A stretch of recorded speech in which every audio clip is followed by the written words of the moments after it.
Hi everybody, Gary Williams here for Toolbarn.com's Barn Banter, and I've got a question for you. How do you take a house built in the 19th century and translate its charm into a house that's suitable for the 21st century?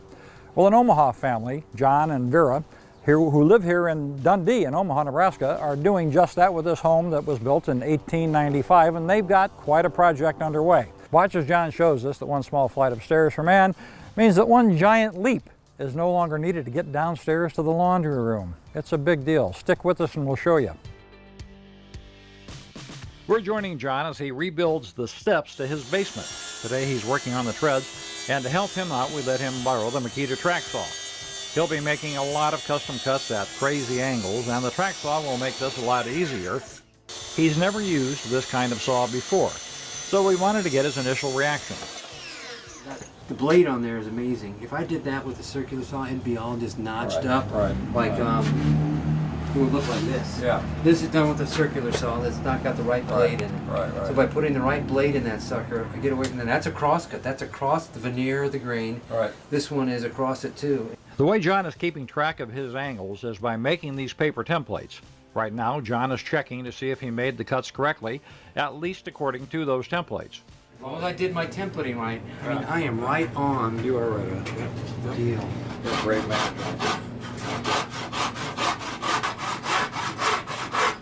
It's just wood, Gary.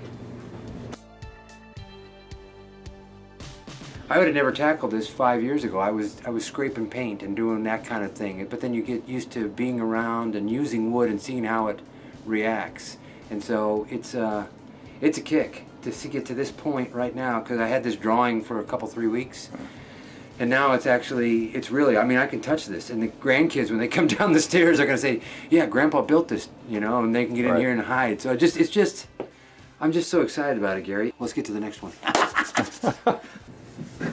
Okay, I'm real close. I'm hitting over here a little bit.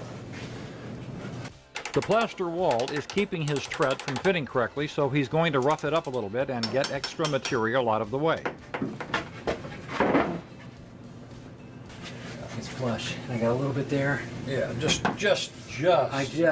about a hair. Now I'm taking another, because I'm marking where the structure is below it, these circles here.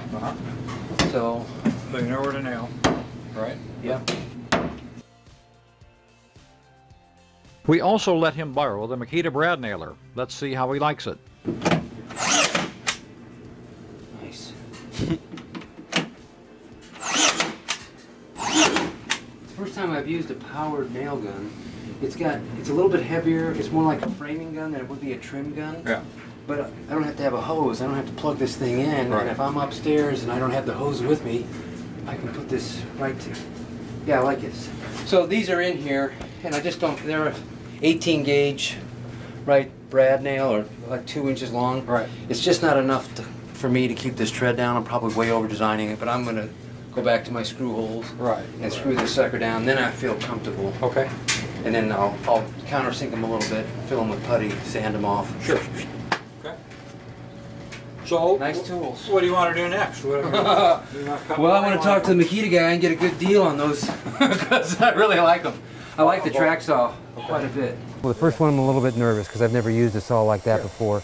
And then I'm getting to the point where I'm like, okay, if I hold pressure here on that saw, the track, and the saw itself is pressing down on it too. That's the other thing you talked about. That holds the blade down. When I do this, let me see if that's right. So that, now I got this down. I'm pressing down on it, and that's pressing against the track, which then presses against the board and keeps it all in the same place. Even though that's only a foot cut, and I could have done that by hand. No time to set up, it's exactly straight. Again, we're in a basement to a laundry room, so it's not like it's the main stair in the house. But that's how I learn, is to do this. Okay, you spend the time and effort to make this as good as you can. Right. Even though nobody sees it, I see it, I learn how to do it better the next time. Right. Learning curve. And that blade, I gotta tell you, that blade in that saw, there's no chip out at all. And I've cut this board every which way except with the grain, right? So, and it just doesn't, it's not a problem.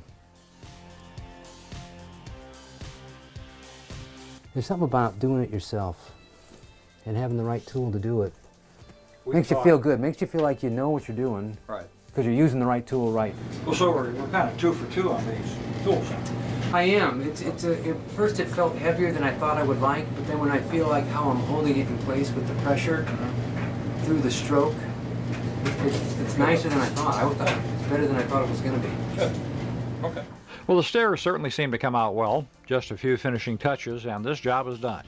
When it comes to a project this big, a house this big, and all the work this big, it takes a lot of planning.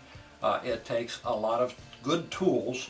Yep. And a lot of hard work. Now, your testimony to that, what's the advantage to you, or what do you believe is so important about taking something on and doing it yourself?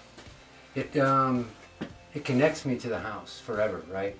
And instead of just hiring somebody to do this stair work, if I have the right tools, not only did I not have to pay somebody to do it, I got a tool out of it that I can use for something else, and then it's here for the next 50, 60 years, and then in a sense outlives even me, right? You save money on the contractors and you buy tools with that, and you're ready to go into the next phase of the project. Right, and I can use that tool for something else. I learn what to do with it, how it works, how I use it best. Right. So there's a lot of advantages to doing it myself and buying the right tool. And the knowledge is priceless. Absolutely, you don't get it. You can watch all the videos in the world, but until you actually put your hand on a tool and actually make it work, it's fiction at that point. It's not real. Yeah, good. Well, look, if you've got a project coming up, do the planning, check out the good tools at Toolbarn.com, and you'll find something there that'll help you get through that, I guarantee you. In the meantime, thanks for being with us. We hope you join us next time.